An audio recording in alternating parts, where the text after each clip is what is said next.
ऊंचे ऊंचे बखरी बनैया मोरे बाबा, बनैया मोरे बाबा, यार झांझर गई है मोहर रे ललनवा, यार झांझर गई है मोहर रे ललनवा।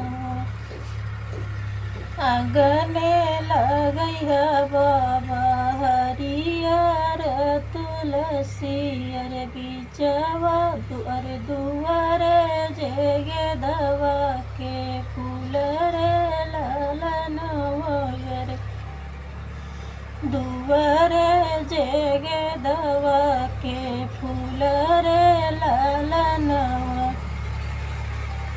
दान दहेज ससुर कुछु जीनी दी है, यार कुछु जीनी दी है, यार एक दी है गेनवा के फूल रे ललनवा, यार एक दी है गेनवा के फूल रे ललनवा।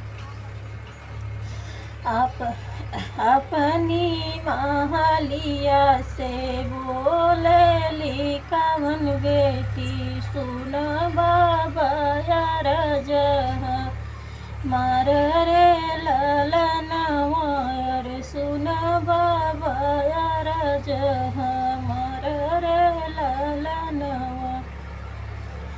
दान दहेज बाबा सब कुछ दी है, यार जीनी दी है गेनवा के फूल रे ललनवा, जीनी दी है गेनवा के फूल रे ललनवा। हमारे जे बाटन बाबा दुलरू वीरनवा, यारे दुलरू जे भैया, यारे वही खेली है गे दवा के फूल रे ललनवा। इतनी बचानी सुनी दुल्हे कवने रामा, उठले बदन जहराई रे ललनवा, यार ससुर के दरिया मंडपवा में छोड़बई, अरे होई जाबई जोगिया फकीर रे ललनवा।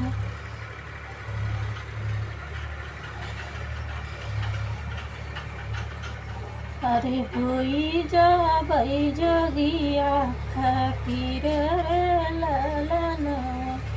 तोहरे ने संगे स्वामी जोगिनी होई जाबई, अरे हमहू माई तो मोरे स्वामी दिहले जनमवा, अरे बाबू जे करई कन्यादान रे ललनवा।